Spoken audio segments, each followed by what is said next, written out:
Thank you everyone for coming. I want to thank Nicole and Steve. I see Mr. Borelli's here as well, for being here to speak on our industry's behalf.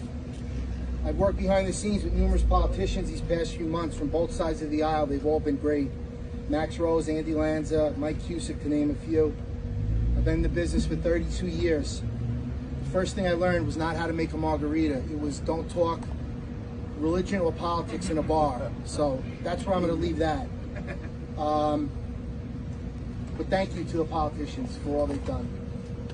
When we were asked to host this event, I was hesitant. Then when I was asked to speak, I was doubly hesitant. I didn't want to rock the boat. Our restaurants are hanging tough compared to many who aren't. I'm very thankful for that. But when I thought about remaining silent, I realized that being silent would be a cowardly act. If our businesses weren't hanging tough, I'd be looking for help from anyone and everyone. I'd want to know that people cared about me and my business and my family. I know that it could very easily be our restaurants that were floundering. To be silent and cowardly is against everything I've ever done in my life. As a combat Marine, as a New York City firefighter, and as a father. I was ashamed to think my children would see me afraid of retribution from a government designed to protect us. I was afraid that we would be targeted with more inspections, more fines, or worse, for speaking out against something I feel is wrong. I know that in itself is wrong, and that's why I decided to speak today. I heard recently that continued restrictions on indoor dining have been called an inconvenience. I don't call what's been happening an inconvenience. I call it catastrophic nuclear destruction of our industry. An industry that makes this city what it is. Nightlife, entertaining, dining. We're the backbone of this great city. People working in our industry are some of the hardest working people you ever meet. The vast majority of us are not faceless corporations. We don't ride to work in Lamborghinis. We're your neighbors. Our kids go to school together. We are your sons and daughters, your brothers and sisters, your fathers and your mothers, and we're fighting to survive.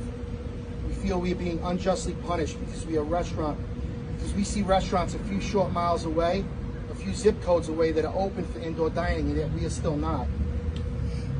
They say on Game of Thrones, winter is coming, and it is. We're enjoying relatively good weather for now.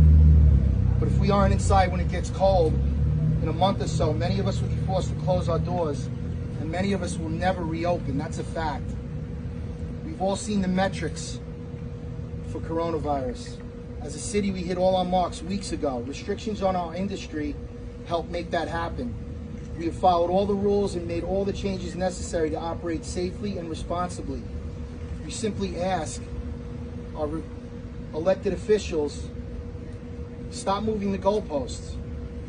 Every time we reach a milestone, the goalposts have been moved, and that's not fair. I've been on group calls with both the governor's office and the mayor's office where we made amazing progress implementing and adjusting regulations on outdoor dining. They've asked us to do things and we've done them. For the most part, they've delivered what they said they would. But now we're asking that they stop kicking the can down the road. The time is now. We are already strictly regulated, more so than any municipality in this country. And we have been and continue to be extremely professional, dedicated, and capable of opening for inside dining today. That's also a fact. Many restaurants and bars have hit bumps in the road as we move forward through the opening phases, ourselves included. But the vast majority of us we've adjusted quickly. We've learned from our missteps and watching the missteps of our neighboring businesses. We've operated safely and responsibly as a majority since. There have been mass gatherings all over the city the last few months, from large crowds outside bars and restaurants when outdoor dining was first allowed, to the hundreds of thousands of protesters and rioters in the streets of our great city. And yet there's been no spike. This is fantastic news. Schools are opening, gyms, bowling alleys, all opening. Parks and beaches and supermarkets and big box stores continue to be packed. All this shows that we can move forward safely with indoor dining at reduced capacity with clearly outlined rules and phasing increments in these 5 boroughs. 50% capacity inside this restaurant or any restaurant in the city should be the same as a restaurant in upstate New York or Long Island or Connecticut or anywhere else indoor dining is allowed.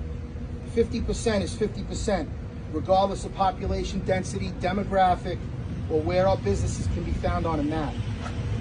Let us open. Let us live our American dream. Give us the tools we need to fight to survive another day. Let us provide for our families. Allow us to put all our staff back to work safely and responsibly. Let us help get this great city flourishing again. And last but certainly not least, let us live and work and breathe as free Americans with the basic right to life, liberty, and the pursuit of happiness. Thank you.